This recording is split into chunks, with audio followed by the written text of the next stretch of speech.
The deep space exploration ship Artemis 7 floated silently near the edge of a dying nebula. For months, the crew had been traveling between barren systems with no contact and no excitement. The men and women on board had grown quiet, their laughter replaced by the soft hum of machinery. Captain Ryan often stood near the observation deck, staring at the endless stars. He missed the warmth of Earth, the noise of people, the smell of rain.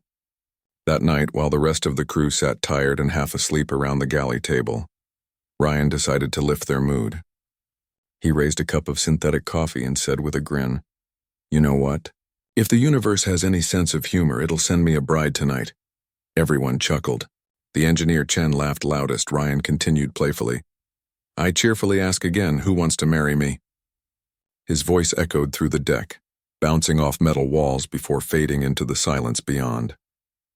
Outside the viewing glass, the stars seemed to twinkle a little brighter, almost as if the cosmos had heard him. The crew kept laughing, but something in Ryan's chest tightened. He had been joking, yet he felt as if something old and unseen had stirred. Moments later, the ship's sensors began to flicker. Red warning lights blinked for half a second, then stopped. "Probably solar interference," Chen muttered. Ryan didn't answer. He was watching the glass window.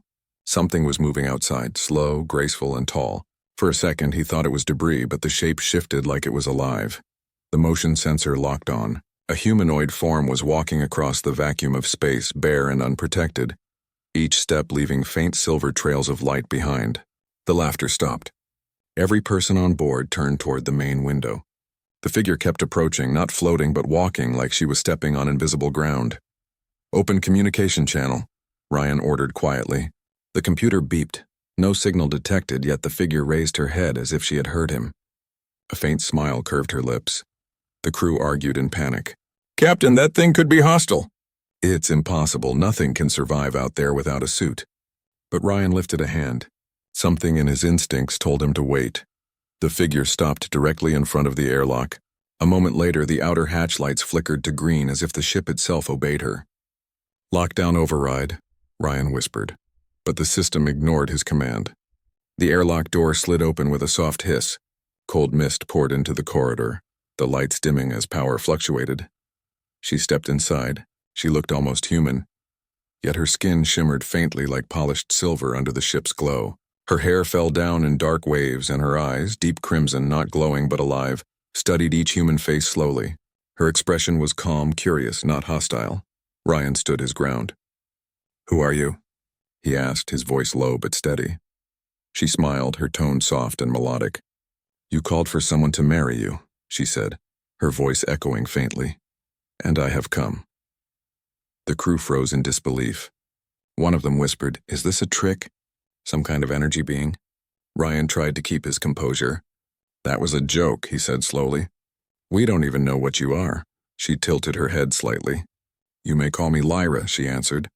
"Your words reached far beyond your understanding, human captain. I followed the sound because it carried warmth, something my kind no longer feels." Her choice of words unsettled everyone. Ryan looked into her eyes and felt an odd calm, as though her presence smoothed the noise inside his thoughts. "You're not attacking us," he said quietly. "Why come here?" Lyra's expression softened. "Because I heard laughter. It has been 1,000 years since I last heard such a sound in this galaxy." The crew exchanged glances. Chen whispered, "Captain, she can't be real." But Lyra turned her gaze toward him, and the lights flickered again, pulsing with her heartbeat. Ryan slowly lowered his weapon. "You can stay for now," he said. "But you'll explain everything." Lyra smiled faintly. "Then perhaps, human, tonight the stars have kept their promise." He wanted to ask 1,000 questions. How she had walked through space, what she was, and why she had answered his foolish shout. But every time he looked at her, words escaped him. Lyra seemed peaceful, almost shy, but her red eyes carried centuries of weight. Finally he spoke. "You said my voice reached you. How?" Lyra turned to him slowly. "Sound does not travel through the void," she said softly. "But emotion does." You laughed with life. "I kind can hear that." Ryan frowned slightly. "Your kind? Are there more of you?" Her smile faded. "Once, yes. Long ago our race was many. We fed not on flesh or fear, but on the dying light of stars. We called ourselves stellivores. When a sun was near death, we drew its energy to survive. But the younger races called us thieves of the sky. They hunted us, destroyed our homes. Now I am the last. The room grew colder. Even the air recycler hummed quieter, as though listening. Ryan crossed his arms, unsure what to say. "You're a survivor," he murmured. Lyra looked up at the stars beyond the glass. "No," she whispered. "I am a memory." For a moment nobody spoke. The hum of the ship was the only sound. Then Chen, standing near the console, cleared his throat. "Captain, her energy field is affecting our power systems. The core's output is dropping 3% every hour." Ryan nodded. "Noted." He turned back to Lyra. "You're drawing power from the ship, aren't you?" Her expression turned guilty. "Only enough to exist. Your machines hum with light. I cannot help but drink from it." "I can stop if you wish," Ryan hesitated. The logical choice was to eject her. But logic had never won human hearts. He saw the sadness in her face, a loneliness deeper than any void. "Don't," he said quietly. "We'll manage." Lyra blinked, surprised. "You would let me stay, knowing what I am?" Ryan shrugged. "You haven't hurt anyone. That's more than I can say for half the galaxy." For the first time, Lyra smiled in full, soft, bright, almost human. "Humans," she said. "You burn so quickly, yet your warmth is endless." That night, while the crew slept, Ryan found himself walking the ship's dark hallways. The lights were dim to save power. He passed the med bay, the cargo deck, then stopped at the viewing room. Lyra was still there, sitting alone, watching a small hologram flicker in the air. It showed her home world, a world of twin suns and crystal seas now long gone. He stepped closer. "You can't sleep?" She looked up at him. "I do not sleep. Dreams are for those who hope to wake." Ryan leaned against the wall. "You talk like a poet," she smiled faintly. "My people sang to the stars. Each voice was part of the light we shared. But when the last sun we fed on was gone, so were our songs." Ryan watched the hologram fade. "You said you followed my voice. Why me?" Lyra studied him for a long moment. "Because you laughed without fear. In all the years I drifted, every signal I heard was filled with pain, war, and sorrow. But your voice carried something different. It carried life. I wanted to see who could still laugh in a dying galaxy." Her words made Ryan's chest tighten. "We laugh because it's the only way to stay human," he said softly. Lyra looked at him curiously, as if testing his meaning. "To stay human," she repeated. "I once wondered what that meant." Outside the window, a streak of light crossed the stars, a comet's tail glowing faintly red. Lyra turned toward it. "Beautiful," she whispered. Ryan nodded. "You've been alone too long." Lyra's voice trembled slightly. "I forgot what companionship felt like. On my world, when someone was chosen as a mate, their hearts were joined by starlight. They shared memories until death. When my people died, my half remained empty." Her words carried quiet pain, and Ryan couldn't look away. "You're saying you were married once?" Lyra nodded slowly. "He was the last king of our sons. When our world burned, he gave me his energy to survive. Since then, I've carried his echo within me." Ryan didn't know what to say. The air between them grew still, heavy with unspoken emotion. Then she turned to him, eyes shining faintly in the dim light. "You are different, human. You speak with warmth, not command. You look at me as if I am more than a shadow." He smiled gently. "Maybe you are." Lyra lowered her gaze. "Or maybe you are simply brave enough to see what others fear." They stood there for a long time in silence, two lonely beings from different worlds staring at the same stars. The engines hummed softly beneath their feet, a heartbeat shared by both machine and man. As Ryan turned to leave, Lyra's voice followed him, quiet but clear. "Captain," she said, "if I ever lose control of my hunger for light, promise me you'll end it before I hurt your crew." Ryan stopped. He looked back at her and shook his head slowly.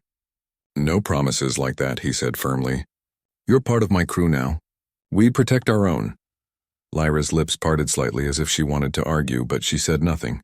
For the first time in 1,000 years, she felt something warm stirring inside her, something she had almost forgotten how to feel. Hope. Days passed on the ship Artemis 7, and life slowly adjusted to Lyra's presence. She moved quietly through the metallic halls, often barefoot, touching the walls as if feeling the hum of the ship's heart. Wherever she went, lights dimmed slightly, then returned to normal once she passed. The crew whispered about her in private, calling her a ghost, an energy being, even a space vampire, though none dared say it aloud when she was near. Captain Ryan kept her under observation but treated her kindly.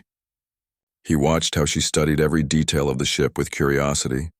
She asked questions about human food, about sleep, about laughter. She even sat near the mess hall once just to, listen to people talk.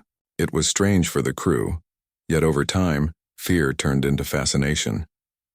One evening, as the ship traveled through the edge of an asteroid field, Ryan found her standing near the main viewport again. Stars stretched endlessly ahead. "You never seem to rest," he said quietly. Lyra smiled faintly. "Rest is a luxury of warm hearts. Mine hasn't beaten in a long time." Ryan stood beside her. "You know, for someone who says she's not alive, you talk like someone who feels everything deeply." Her red eyes met his. "Feeling does not require a pulse, Captain." Her voice carried a sadness that settled in the room like fog. Ryan tried to change the subject. "You told me your people used to take light from dying stars. Why did others hate that?" Lyra's gaze drifted toward the window. "Because they didn't understand. When a star's last light fades, we help it die peacefully. Its energy feeds our people and creates new suns in time. But to outsiders, it looked like destruction. They called us monsters. Soon the word spread across the galaxies. Stellivores, the cursed ones." Ryan nodded slowly. "Humans are good at misunderstanding what they fear. You're not the first one we've misjudged." She turned to him with curiosity. "And you? Are you afraid of me?" He thought about it. "Maybe I was. But fear fades when you start to see someone for who they really are." For a moment her eyes softened. "Then perhaps you see me more clearly than I see myself." The conversation was interrupted by a sudden vibration through the floor. The warning alarms echoed and the ship shuddered. Ryan rushed to the control panel, shouting into the comms. "Report!" Chen's voice crackled through. "We've hit a radiation pocket from the asteroid field. Shields dropping fast." Lyra closed her eyes and stepped forward. "Let me help." Ryan hesitated. "How?" She extended her hands toward the energy core interface. A faint red light began to glow from her palms and the shield reading stabilized. The radiation levels dropped within seconds. The crew stared in disbelief. When the danger passed, she stepped back, swaying slightly. Ryan caught her before she fell. "You drained yourself," he said firmly. Lyra smiled weakly. "I borrowed your light to protect your people. It was worth it." He guided her to a seat, watching as her silver skin dulled faintly. "You didn't have to risk yourself," he said. Her eyes fluttered open. "You don't understand, Captain. When I first came aboard, I thought you were like all others, afraid of what you can't control. But you let me stay. You trusted me. I have not felt trust in centuries." Ryan looked away, unsure how to respond. Maybe we both needed a reminder that not every stranger is an enemy. Later that night, the ship was quiet again. Ryan went to check on her in the medbay, where she was resting inside a containment field to stabilize her energy. Her eyes were closed, her breathing slow but steady. He pulled a chair beside her and studied her peaceful face. There was something fragile about her now, like a candle flickering in wind. She opened her eyes suddenly. "You're watching over me again," Ryan smiled. "Captain's habit." Her lips curved slightly. "Humans care too much. It makes you weak." He shook his head. "No, it makes us dangerous. We protect what we care about." She looked at him for a long time, as though trying to understand. "My people never understood love," she said quietly. "We lived for power, not for bonds. Perhaps that is why we faded." Ryan leaned forward. "Maybe that's why you survived, because you were different." Lyra seemed to consider his words, her eyes softening. "Different," she repeated. "I once thought being different was a curse. Now maybe it's a second chance." Before he could answer, the ship's main lights flickered again. A soft hum filled the air as the system rebalanced. Lyra looked around weakly. "I can feel it," she murmured. "The ship likes you." Ryan laughed quietly. "It's just a machine." She shook her head slowly. "Everything alive or not responds to intention. Your crew's laughter, your courage, it keeps this vessel alive. Even I can feel its rhythm." He looked at her in silence. Her words, strange as they were, made sense in their own way. As the artificial night cycle began, Ryan turned to leave. Lyra called after him softly. "Captain, if one day the stars fall silent again, would you still laugh?" He paused at the doorway. "Always. Because laughter means we're stone evening, As the ship drifted through the calm void, Ryan found her sitting in the dark corridor near the observation dome. The stars reflected off her hair like thin threads of light. "You should be resting," he said gently. "I don't rest," she replied. "When I close my eyes, I see the stars we drained. Their screams never leave me." Ryan sat beside her, leaning against the metal wall. "You didn't destroy them. You helped them die peacefully, remember? You told me that." Her voice was barely a whisper. "It's what I told myself. But when you live long enough, you start to question your own reasons." He looked at her quietly. "You saved my crew, Lyra. That's all that matters to me." Lyra turned to him slowly, her red eyes softer than before. "You always speak as if goodness is simple. You humans are strange. You forgive too easily." Ryan smiled faintly. "And yet here you are sitting beside one of us." She studied his face for a long moment. "Maybe your laughter changed something inside me, or maybe I just wanted to believe again." The ship suddenly shuddered. Alarms flared, red lights pulsing through the corridor. Ryan jumped up, tapping his communicator. "Report!" Chen's voice came through, sharp and urgent. "Captain, long-range scanners picked up an incoming vessel. Large signature, unknown configuration." Ryan turned to Lyra. Her expression froze. "That's not human," she whispered. "That's them." "Who's them?" Ryan asked. Lyra stood, her silver hair shimmering faintly in the red alarm light. "The hunters. My own kind. The ones who believe I betrayed them." Ryan's stomach tightened. "They've been tracking you." "They never stopped," she said quietly. "To them, I am a traitor who turned away from the old ways. They feed on starlight without mercy, consuming worlds. I refuse to follow." Ryan activated the command panel on the wall. "Bridge, prepare shields and defense systems. Bring all crew to battle readiness." Lyra reached for his arm. "You cannot fight them. They command the light itself. They will tear this ship apart." Ryan looked her straight in the eyes. "Maybe, but I'm not giving you to them." Her fingers trembled slightly against his sleeve. "You would risk your life for a creature your kind doesn't even understand?" "Call it human stubbornness," he said with a faint smile. The Artemis 7 shifted into combat mode. Outside, through the observation window, a massive shadow appeared, sleek and sharp like a predator's fang gliding through the void. The alien warship glowed with pale red light, its hull marked with symbols that pulsed like veins. Lyra closed her eyes. "They've already locked onto my energy. I can feel their call." The communication system crackled. A voice echoed through every speaker, cold, deep, and ancient. "Lyra of the Lost Sons, you have defied your kin and shared your light with mortal flesh. Surrender yourself, or we shall burn this vessel from existence." The crew stared at Ryan. He didn't hesitate. "This is Captain Ryan of the human ship Artemis 7. If you want her, you'll have to go through us." The alien voice hissed in anger. "Then you shall burn with her." Lyra's eyes widened in fear. "You don't understand, they will not stop. You're no match for their power." Ryan turned to her. "Then we fight smarter, not harder." She shook her head desperately. "If they attack, they will destroy everything. Let me go. I can end this," but Ryan stepped closer, his tone firm. "No one on this ship gets left behind." The alien warship's energy field flared, its crimson core pulsing brighter than a star. Sensors screamed in warning. The first blast hit. Shockwaves tore across the hull and sparks flew through the corridors. The crew stumbled, alarms howling. Lyra looked out the window, her face pale. "They are using the old energy, the kind that kills light itself." Ryan steadied himself. "Then you'll have to teach us how to stop it." Her eyes locked on his. "If I do, I may not survive." Ryan's voice was calm. "Then we'll make it worth the cost." She studied him for a moment that felt endless, then nodded slowly. "Very well. If I fall, let my light burn for you." Outside, the alien ship began to charge again, preparing to unleash another deadly wave. Inside, the Artemis 7 shook under the growing storm. Lyra walked toward the energy core chamber, her silver skin reflecting the flashing alarms. Ryan followed close behind. As they entered, the hum of the reactor filled the air, a low, steady rhythm like a heartbeat. She placed her hands on the control panel, her eyes glowing brighter. "If I link my energy with your reactor, we can bend the incoming wave. But it will take everything I have." Ryan took a deep breath. "Do it." Lyra turned her head slightly toward him. "You humans are always ready to destroy yourselves for something as fragile as hope." Ryan smiled faintly. "It's what keeps us alive." She closed her eyes. A faint hum began to build around her, light gathering from every shadow. The crew watched through the control glass as her form shimmered, half light, half figure. The ship's lights dimmed, the core pulsed faster, and the stars outside began to blur. The next attack came, a beam of pure energy tearing through the darkness. But when it struck the Artemis 7, the ship didn't break. It blazed. Lyra's energy merged with the human reactor, forming a radiant shield that pushed back the darkness.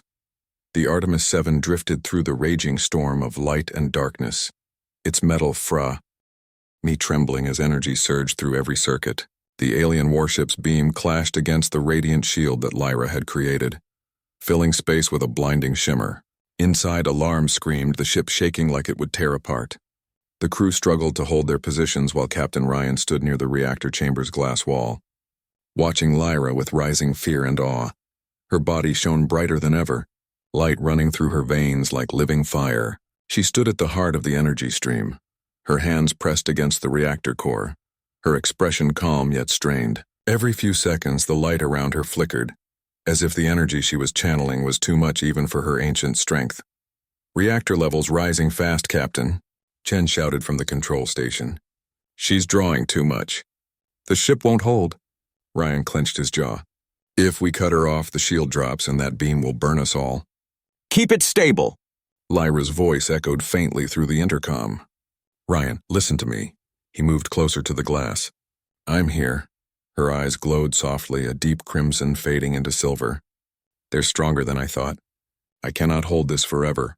Then we'll find another way," Ryan said firmly. She shook her head slowly. "There is no other way. I was born from starlight. I can return to it."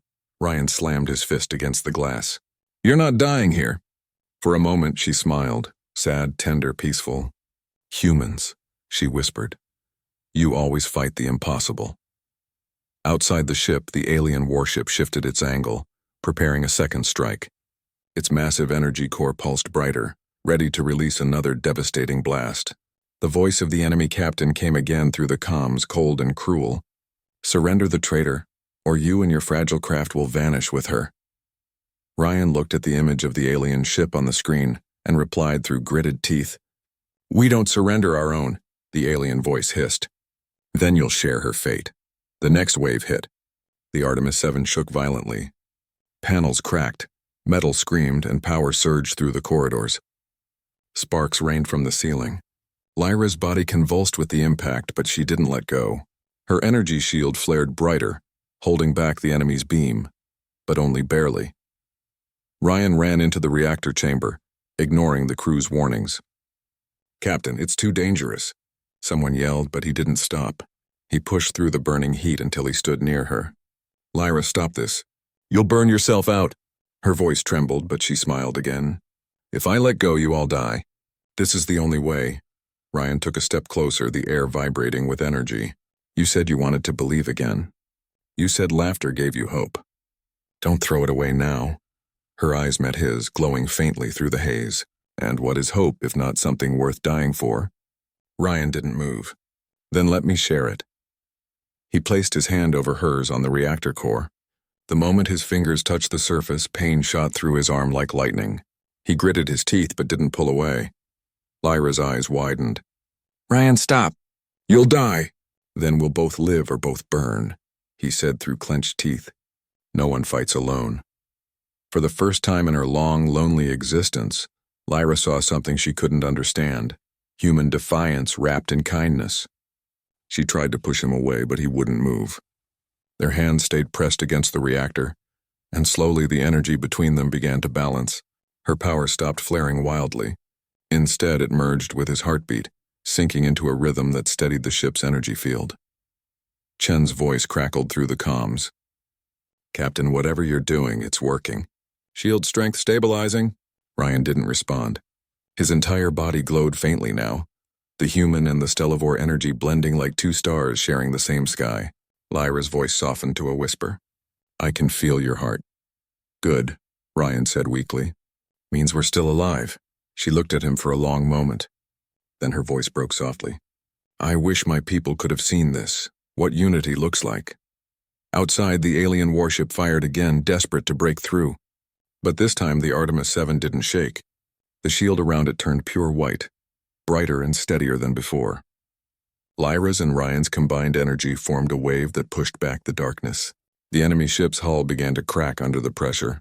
Lyra's voice echoed faintly in the reactor room. They cannot understand mercy, only fear. Let them see what light truly means. The Artemis 7 released a final surge. A shockwave of radiant light erupted outward, striking the alien warship. The enormous vessel fractured and exploded silently into a cloud of red and gold particles. The stars around them flickered like candles against the blast. Inside the ship, the lights dimmed and the humming slowed. Ryan stumbled back, gasping for air. Lyra fell into his arms, her skin dimming to a pale gray. The power within her had nearly vanished. "You did it," he whispered. Her lips curved faintly. "We did it." He held her tighter, feeling her body grow lighter, almost weightless. "You'll recover," he said, though his voice shook. She smiled softly. "I used the last of my light to protect yours." Ryan shook his head. "No, I won't let you go." Lyra's eyes fluttered open one last time. "Then remember this, Captain. When you laugh again, I'll hear it among the stars." Her body shimmered faintly, her form dissolving into particles of soft light that floated upward, merging with the ship's core. The room grew silent. Ryan stood there for a long time, staring at the faint glow left behind. Outside, the battlefield was empty. The Artemis 7 floated alone among the quiet stars, its hull cracked but alive. The crew gathered near the viewport, watching the faint red light that still burned in the reactor. Lyra's final gift. Ryan placed a hand over the glass and whispered, "You're part of this ship now. Part of us." And somewhere, in the endless dark beyond the stars, a soft, distant laugh echoed back. The battle's light had faded, and silence filled the void once more. The Artemis 7 drifted among the shattered remains of the alien warship, surrounded by a quiet field of glittering debris. The stars looked calm again, but the ship was barely holding together. Power was low, hull plating was scorched, and several systems had failed completely. Yet the crew lived, because Lyra's final light had shielded them. Ryan stood alone in the reactor chamber where she had vanished. The core still glowed faintly red, its steady rhythm like a heartbeat that refused to die. Every flicker of that light reminded him of her voice.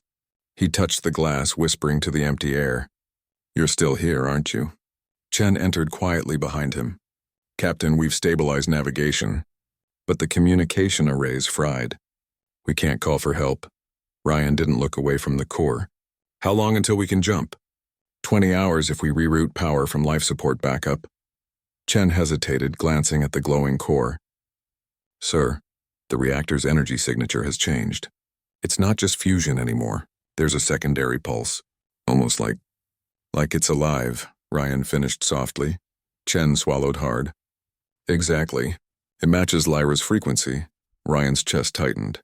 He wanted to believe it, that she was somehow still a part of the ship, but he couldn't bring himself to say it aloud. "Keep monitoring it," he said at last. Hours passed in silence.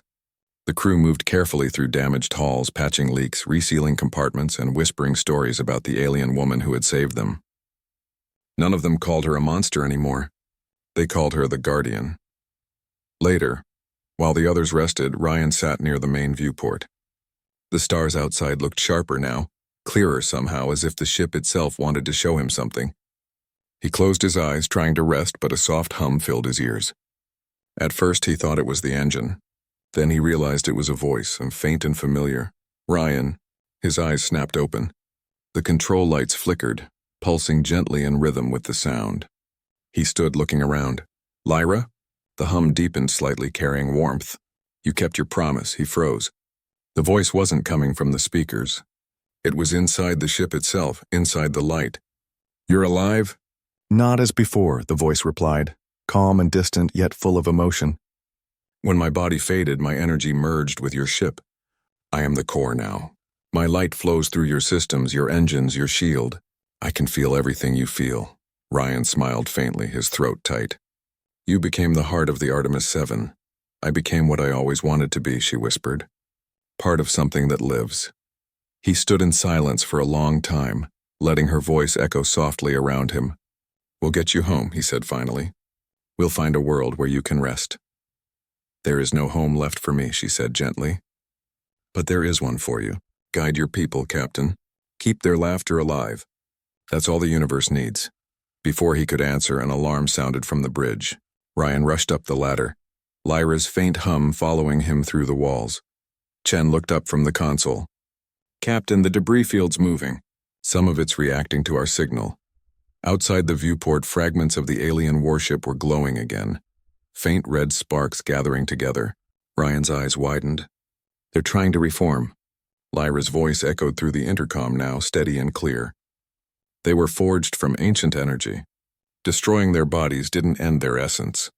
They're pulling themselves back together. Ryan's hands gripped the console. Can you stop them? A long pause followed. I can, but it will drain what remains of me. Ryan's heart pounded. No, you already gave enough. We'll find another way. There is no other way, she said softly. But I will not disappear this time. I will leave a piece of myself, a spark within your ship's systems. You will still hear me, even if faintly.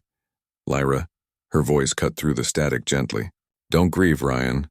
You taught me what it means to protect without fear. Let me return that gift one last time. Outside, the red fragments drew closer, swirling like fireflies, forming the shape of a colossal shadow. The Artemis 7's lights flickered and the reactor core flared brighter than ever. The crew shielded their eyes as the glow consumed the ship. Then came silence. When the light faded, the view outside was clear again. The alien fragments had vanished completely, turned to dust drifting in the cosmic wind. The ship floated untouched, steady, calm. Ryan opened his eyes slowly. The core's glow had dimmed to a soft blue. He felt a strange peace settle over him. Chen's voice broke the silence. Captain, energy level stable. Radiation gone. Whatever she did, it's over. Ryan nodded slowly. No, he whispered. It's just beginning. Later, when the ship resumed its quiet course, Ryan sat again near the observation window. The nebula ahead shimmered with faint red and blue hues, like a trail left behind by her final act. He rested his hand on the glass. You kept your promise too, he murmured. The intercom crackled softly, just a faint vibration, almost like a sigh. Always, came the whisper. Ryan smiled. Then we'll keep flying, Lyra, wherever the stars take us. The hum of the engines grew steady again, warm and alive. The Artemis 7 moved forward through the silent sea of stars, carrying a piece of her light within its heart. And for the first time in many nights, the captain of the last human exploration ship laughed. Softly, peacefully, as if answering a voice that still echoed somewhere among the stars. Months passed since the battle that had nearly destroyed the Artemis 7. The human ship now drifted through quiet regions of space far from any known worlds.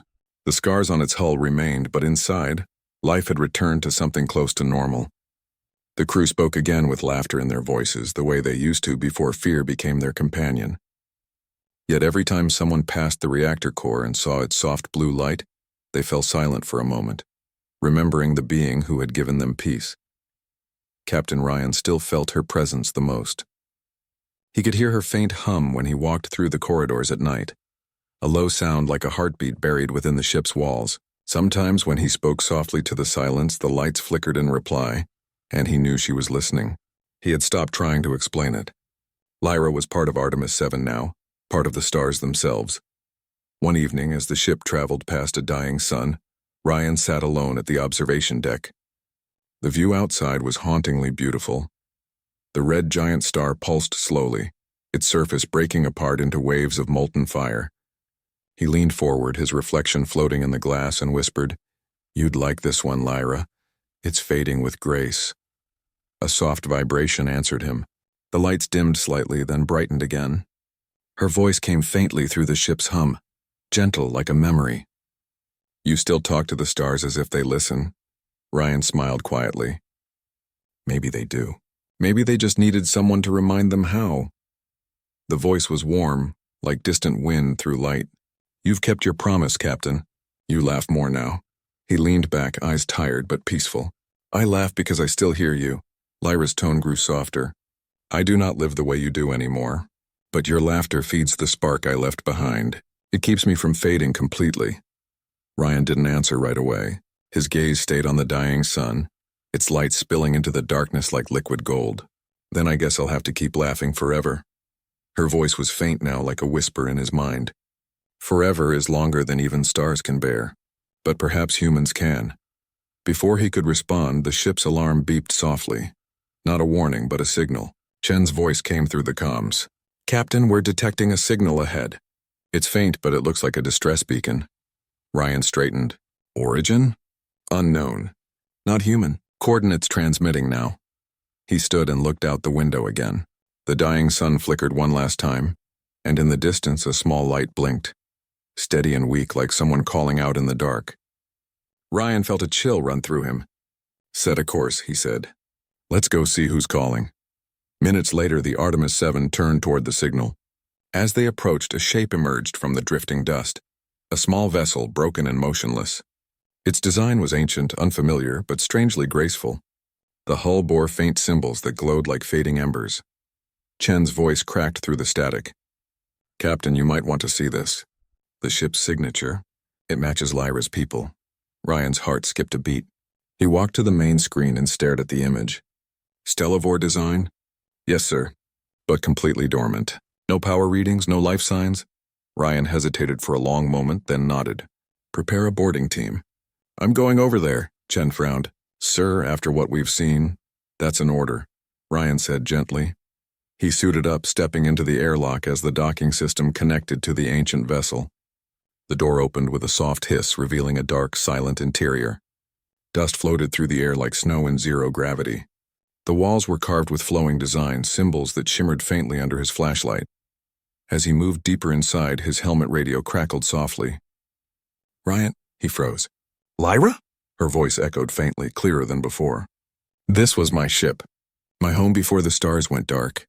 Ryan looked around, heart pounding. "You mean this is yours?" "I left it drifting long ago when my people fell. I thought it would never be found." He reached the main chamber where a large crystal structure stood in the center, pulsing faintly with dying energy. Inside the crystal, faint strands of light moved slowly like trapped memories. Ryan touched it gently and warmth spread through his suit. "This is your heart, isn't it?" he whispered. "It is what remains of my kind," she answered softly. "The last echo of the Stellivores. If you take its light, it will fade. But if you leave it, someone might find it again, someone who still believes." Ryan stood there for a long time. The glow reflected in his eyes as he spoke quietly. "You taught me something, Lyra. Light isn't meant to be hidden. It's meant to be shared." He removed a small energy cell from his belt and placed it against the crystal's surface. "You gave me part of your light. Let me return some of mine." The cell activated, its blue energy flowing into the red core. The chamber filled with warmth as the fading lights grew stronger, spreading through the walls like veins awakening after a long sleep.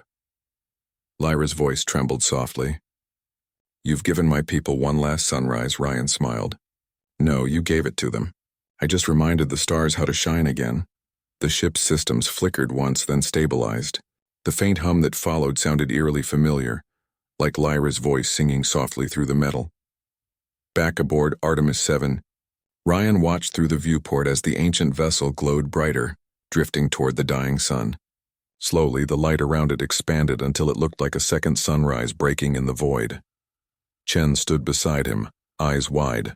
"What's happening?" Ryan's voice was calm. "She's going home." As the light grew, the crew stood in silence. The ship bathed in warm radiance, and for a brief moment it felt like Lyra was everywhere. In the light, in the air, in their hearts. When the brightness faded, only the dark sky remained. But the faint blue glow of the Artemis 7's reactor pulsed softly, like a heartbeat still connected to hers. Ryan turned away from the window and smiled to himself. "Goodbye, Lyra," he whispered. "You finally found your sunrise." Somewhere far beyond human reach, the stars shimmered in response, a quiet, endless laugh echoing through eternity.